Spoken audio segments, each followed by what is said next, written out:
Bismillahir Rahmanir Rahim. Assalamu alaikum. Iqbal's Inspirations and Insights with Fahad Khan.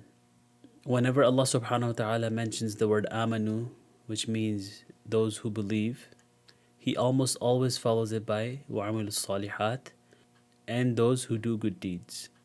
This means that iman, which is in our hearts, also has to be shown through action. And if there is any dissonance between the two, this is a sign of failure for a believer. And Allama Iqbal points this out in this beautiful poem here. Now, to give some background about this poem, there is a mosque in Lahore that is called Shabbar. It was named such because the entire mosque was constructed in one night.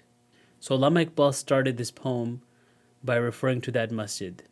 He says, مسجد تو بنا دی شبھر میں ایماں کی حرارت والوں نے من اپنا پرانا پاپی ہے برسوں میں نمازی بن نہ سکا. He's saying that although people whose hearts were illuminated with the fire of iman, they built this mosque overnight.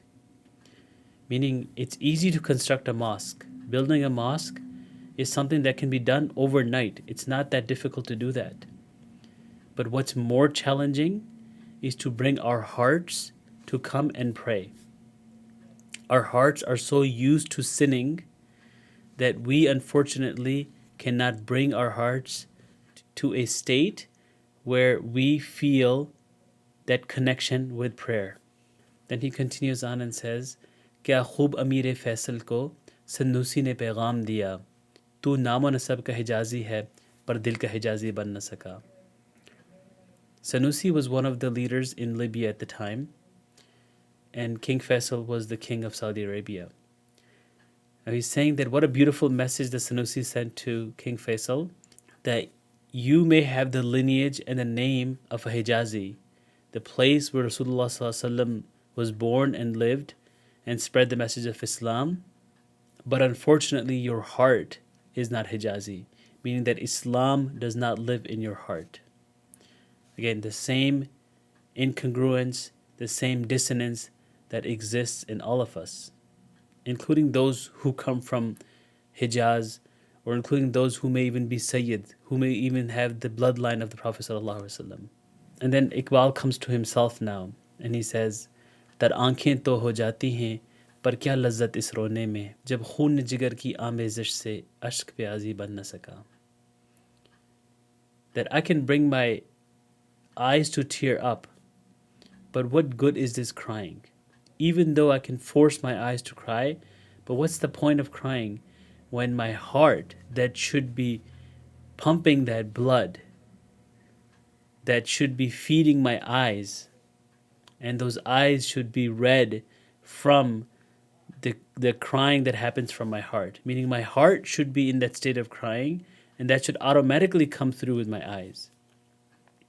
So again, there's an external state that's happening, which is that I'm forcing myself to cry, but it's incongruent with my heart, which is somewhere else, which is not in the state of crying or lamenting or connecting with Allah subhanahu wa ta'ala. And he ends beautifully with, Iqbal bada pdeshak hai, man baaton mein muh leta hai, guftarka ye Ghazi to Bana, kردار کا غازی بن نہ سکا. That Iqbal is a master preacher. He captures people's hearts with his speech. We know this through his poetry. He knew it about himself too. But he says that he is a Ghazi. Now what's a Ghazi? Someone who goes to war, comes back victorious. He's a hero.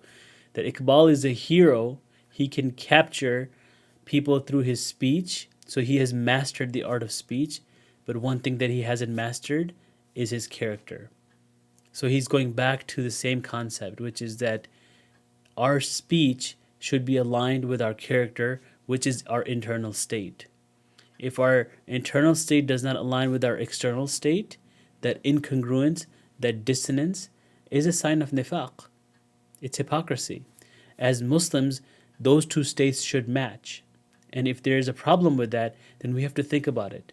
We have to ask that question, why is this happening? Why do we have mosques, but we don't want to pray? Why do we have leaders, but their hearts are not aligned with Islam? Why do we cry, but our heart is not connected with Allah? And why do we talk the talk, but we can't walk the walk? May Allah protect us from hypocrisy and allow us to practice His deen in the best possible manner. Ameen.